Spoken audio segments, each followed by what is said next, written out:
اگر ان کو فوج کی سپورٹ مل جائے یا فوج سے باہر کسی امریکہ یا کسی اور ملک کی سپورٹ مل جائے حکومت بنانے کے لیے تو وہ لے لیتے ہیں. تو لیکن جو ایران کی صورتحال ہے اس میں خامی یہ ہے کہ آپ اسرائیل کے سپورٹ لے رہے ہیں، حالانکہ اسرائیل آپ نے آپ کے ملک پہ حملہ کیا ہے، آپ کے عوام پہ وہ بم برسا رہے ہیں. تو یہ بہت بڑی خامی تھی ان کی، اور لازمی بات ہے کہ اس نے بہت یہ بیٹریل ٹو ہز کنٹری، اس نے اپنے کنٹری کے ساتھ غداری کیا. یہ پہلی بات. دوسری بات یہ ہے کہ آپ کی بات میں فیلسی یہ ہے کہ آپ سمجھ لیں اسرائیل برا ہے، اس میں شک نہیں ہے. امریکہ بھی ایک جارح ملک ہے، اسرائیل کے جرائم میں شریک ہے، اس کا اسپانسر ہے، شک نہیں ہے. لیکن اس کا مطلب یہ نہیں کہ ایرانی گورنمنٹ صحیح ہے، ٹھیک ہے نا. اس کا مطلب یہ نہیں کہ ایرانی گورنمنٹ ہر لحاظ سے صحیح ہے. حق و باطل کا معیار یہ ہے کہ انسان کے اقوال افعال شریعت کے مطابق ہوں.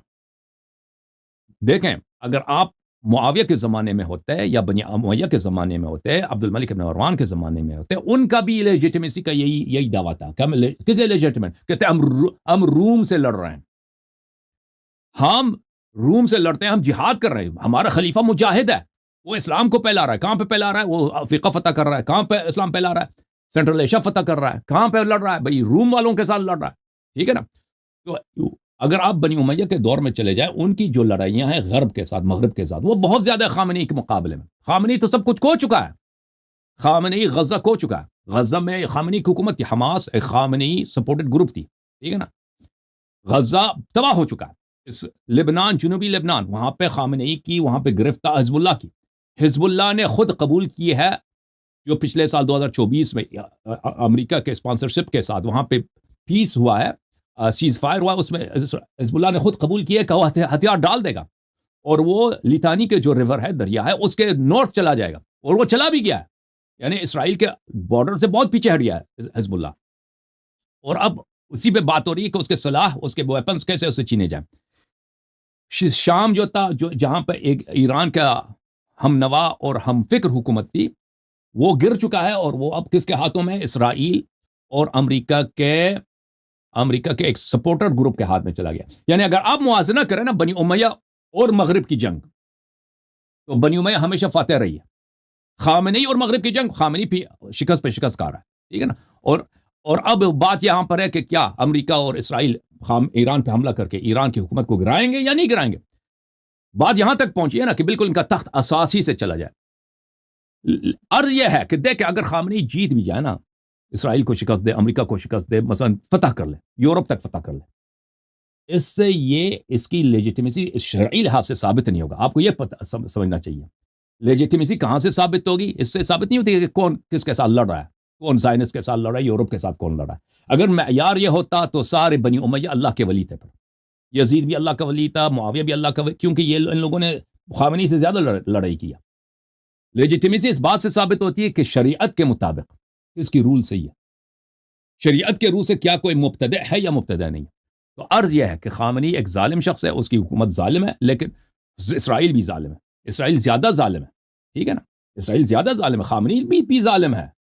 دو ظالموں کی لڑائی جاری ہے، لیکن ہم کیونکہ دو ظالموں کی لڑائی جاری ہے، ایک ظالم زیادہ سفاک ہے، تو اس کا مطلب یہ نہیں کہ دوسرا ظالم جو ہے وہ اچھا آدمی ہے. جیسے معاویہ اور اہل کفر کی لڑائی تھی. سمجھ میں آئی نا بات آپ کو؟ اچھا یہ بالکل میں آپ کی بات سمجھ گیا، ساری میں بات سمجھ گیا ہوں. اچھا مجھے ایک بات بتا دینا، ایک چیز میں اپنا مائنڈ کلیئر کرنا چاہ رہا ہوں. یہ شاید مجھے شیعہ اس کا تو نہیں پتا کہ حدیث میں ہے یا نہیں ہے، لیکن سنیوں کے اس میں آتا ہے کہ آخری امام جب حاضر ہوں گے تو ان کی فوج جو ہوگی وہ خراسان سے آئے گی. اب ٹھیک ہے، میں نے مان لی ساری آپ کی باتیں، ایگری کر رہا ہوں ان ساری چیزوں سے. امام مہدی علیہ السلام جب ظہور ہوں گے، ان کو فوج چاہیے ہوگی، کوئی سسٹم چاہیے ہوگا. ان پیرلل میں ان کی زائنسٹ کی سارا سسٹم موجود ہے. میں ایک سیکنڈ میں کمپلیٹ کروں. ان کے پیرلل میں ان کا سارا سسٹم موجود ہے. امام مہدی علیہ السلام کے پاس کون سا سسٹم ہے؟ کون لوگ ان کو پھر سپورٹ کریں گے؟ جو 313 ہوں گے یا فوج ہوں گی، کون ان کی برابری میں آ کے دیکھیں ابھی آپ پہلی بات ہے آپ ابھی اسیوم نہ کریں کہ وہ ابھی آ رہے ہیں نا، ٹھیک ہے، کہ ابھی زائنس ہیں تو امام مہدی علیہ السلام انہی سے لڑیں گے. ہمیں نہیں معلوم وہ کب آئیں گے. وہ جب آئیں گے ہو سکتا ہے وہاں پہ جو فورسز ہوں وہ آج کے جو دنیا کا خاکہ ہے، پولیٹیکل خاکہ، ملٹری خاکہ، یہ بہت مختلف ہو آج کے زمانے سے، ٹھیک ہے نا. پہلی بات ہے. دوسری بات یہ ہے کہ بہت ساری روایت جو کہتے ہیں کہ خراسان سے جو کالے جھنڈے والے آئیں گے، یہ سب جعلی روایتیں. یہ سب یہ سب بنی عباس کی روایتیں ہیں، کیونکہ وہ ان لوگوں نے ان کی فوج خراسان سے آئی تھی، اور خراسان سے وہ کالے جنڈوں کے ساتھ آئے تھے. سمجھ میں آئی نا بات آپ کو؟ یہ شیعہ حدیث نہیں ہے، اہل سنت کی روایات ہیں، یہ جعلی ہیں. کیونکہ اس زمانے میں بنی عباس کا ادعا یہی تھا کہ ہم مہدی ہیں، ہم یہاں پہ انصاف بنائیں گے، اہل بیت علیہ السلام کی حکومت بنائیں گے، لوگوں ہمارے ساتھ دے دو. تو اس زمانے میں بہت ساری روایتیں بنائی گئی تھی. یہ پہلی بات. دوسری بات یہ ہے کہ امام مہدی علیہ السلام جب آئیں گے، ان کی اصلی لڑائی سفیانی سے ہوگی. سفیانی جو ہے ایک ناصبی ٹائپ کا، بنی امیہ ٹائپ کا آدمی ہوگا، جو شام میں اس وقت اس کی حکومت ہوگی اور عراق میں بھی اس کی حکومت ہوگی. اور امام کا ایک سپاہی ہوگا سید خراسانی، جو خراسان سے آئے گا. اب اس کے پاس کتنے آدمی ہیں مجھے نہیں معلوم، کئی ہزار فوج ہوگی. وہ آئیں گے اور ان کی لڑائی ہوگی تہران میں خون کی ندیاں بہیں گی. اس کے بعد قم میں وارد ہوں گے، قم میں خون کی ندیاں بہائیں گے، قم میں خون کی ندیاں. اس کے بعد کوفہ جائیں گے، کوفہ کے علماء کے قتل کریں گے. ٹھیک ہے نا؟ یہ کوفہ جو ہے نجف ہے، کیونکہ ائمہ علیہ السلام کے زمانے میں نجف نہیں تھا، اس کو کوفہ ہی کہتے تھے. تو یہ جو ہے کہ خراسان سے جو فوج آئے گی، وہ تو اس میں اس کے خلاف لڑنے والے شیعہ ہی ہوں گے، کیونکہ تہران اور قوم اور کوفہ نجف یہ سب شیعوں کا علاقہ ہے. اور امام علیہ السلام خود مکے سے ظہور فرمائیں گے. امام علیہ السلام کے انصار کون ہیں؟ امام علیہ السلام کے انصار وہی ہوں گے جو اہل تقوی ہوں گے، جو حلال و حرام کا پرواہ کریں گے، جو ہر حکم میں اہل بیت علیہ السلام کے تابع ہیں، عقائد میں، اخلاق میں، عمل میں، حلال حرام میں، دوستی میں، دشمنی میں اہل بیت علیہ السلام کے تابع کار ہیں. یہ بھی ایک غلط فہم ہے، غلط فکر ہے کہ امام علیہ السلام کو حکومت کی ضرورت ہے، ہم حکومت بناتے ہیں تاکہ آ جائیں وہ حکومت لے لیں. یہ شیعوں کو بیوقوف بنانے کے ایک سمجھو فکر ہے. ٹھیک ہے نا؟ کہ دیکھو ہم حکومت بناتے ہیں، امام علیہ السلام آئیں گے، ان کے پاس ان کے اسٹرکچر تو ان کو ضرورت ہے. اگر یہ اسٹرکچر کی ضرورت ہوتی تو پھر سارے ظہور کی روایت غلط ہے اور جھوٹ ہے. کیونکہ امام علیہ السلام جب آئیں گے، مکے میں آئیں گے، ان کے پاس کوئی آدمی نہیں ہے. اللہ تعالیٰ ان کے انصار کو ایک رات میں مختلف جگہوں سے وہاں پہ جمع کریں گے. اور کسی حدیث میں نہیں ہے، کسی حکم میں نہیں ہے کہ ان کے آنے سے پہلے لوگوں کو چاہیے کہ ایک حکومت بنا دیں، تاکہ امام علیہ السلام جب آ رہے ہیں تو ان کو ایک اسٹرکچر، ایک سسٹم ان کو مل جائے. نہیں، امام علیہ السلام گراؤنڈ اپ، زیرو سے خود بنائیں گے. سمجھ میں آ رہی نا بات آپ کو؟ خود بنائیں گے. تو یہ باتیں جو آپ کو سمجھائی جا رہی ہے، ہم نے باتیں بہت سنی ہیں شیعہ مولویوں سے کہ بھائی امام علیہ السلام کو ایک سسٹم کی ضرورت ہے، ہم نے سسٹم بنا دیا تاکہ وہ آ جائیں، بھائی ان کو کچھ مل جائے. یہ سب بکواس ہے. اگر وہ ان کو سسٹم کی ضرورت ہوتی وہ اس کا حکم خود دے دیتے. امام وہ ہیں، لیڈر وہ ہیں، ان کو بہتر پتہ ہے کہ وہ شیعوں کو کیا کرنا چاہیے. انہوں نے فرمایا کہ ہمارے ظہور تک شیعہ جو ہیں قیام نہ کریں، خروج نہ کریں، انقلاب نہ کریں، حکومت بنانے کی کوشش نہ کریں. ان کا یہ فرمان ہے. اگر واقعا شیعہ مولوی 12 ائمہ علیہ السلام کو مانتے ہیں، وہ امام علیہ السلام کا فرمان وہ ہے. وہ تو کسی حدیث میں نہیں ہے کہ ہمیں کسی حکومت کی ضرورت ہے، تم حکومت بنا دو تاکہ ہم آ جائیں، یا مقدمات ظہور تم فراہم کرو، شیعہ تم فراہم کرو. کسی حدیث میں نہیں، کسی فرمان میں نہیں. یہ سب شیعہ علماء کی کفر ہے، شیعہ علماء کی انحراف ہے کہ اہل بیت علیہ السلام کے دین میں اپنے سے باتیں، اپنی دنیا کو سجانے کے لیے، اپنے پاپولرٹی بڑھانے کے لیے، اپنی حکومتوں جو انہوں نے غیر شرعی حکومتیں بنائی ہیں، اس حکومتوں کو شرعی رنگ دینے کے لیے شیعہ عوام کو ایسی جھوٹی چیزیں یہ سنا رہے ہیں. اوکے؟ تو آپ کی ذہن بھی ان جھوٹی باتوں سے بھر چکا ہے، آپ جو ہے برین واش ہو چکے ہیں. جی ہاں، سمجھ آئی؟ بالکل. اچھا، 2-3 چھوٹے سوال بچے تھے میرے پاس، اگر جی پرمیشن. صاحب، بولتے جائیں.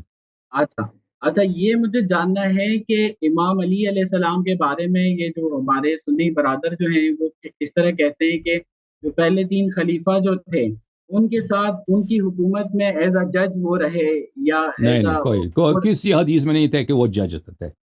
اسی روایت میں یہ سب بکواس ہے، سب بکواس ہے. نہ شیعہ کے پاس، نہ عمریہ کے پاس. جھوٹ بھائی، جھوٹ سمجھتے ہو نا؟ جھوٹ اگر دلیل ہے تو سب صحیح ہے بھائی، سب کچھ صحیح ہے. ٹھیک ہے نا؟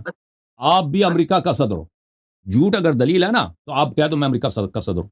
اب آپ صدر پاکستان ہیں، آپ انڈیا کا جو پرائم منسٹر ہیں. ٹھیک ہے نا؟ جھوٹ اگر دلیل ہے تو سب صحیح ہے بھائی. فلان شخص پرائم جج ہے عمر کا، وہ دکھاؤ نا، کس کتاب میں لکھا کس کتاب میں لکھا ہے؟ بخاری میں ہے، مسلم میں ہے، سنن ترمذی میں ہے، تاریخ طبری میں ہے، کس کے یا شیعوں کی کتاب؟ کسی میں نہیں ہے.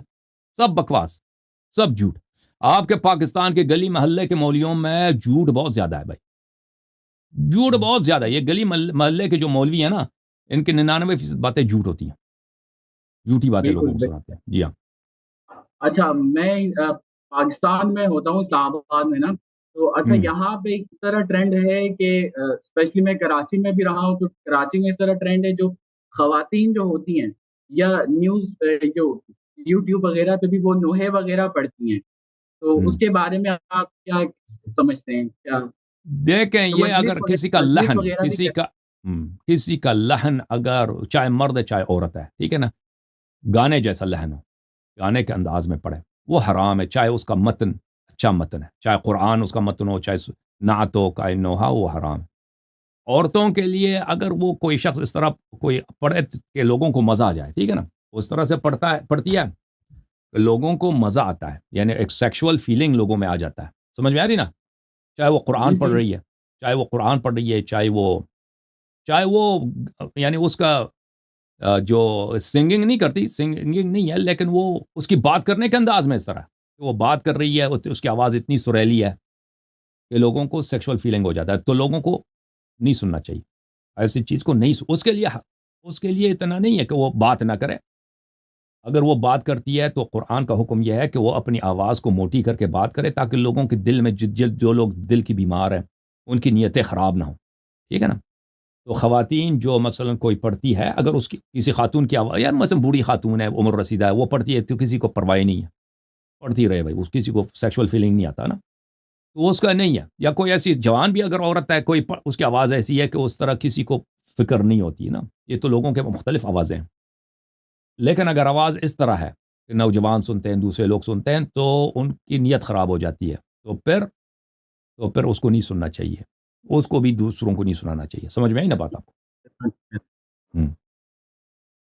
اٹس اوکے اوکے جناب، خدا حافظ۔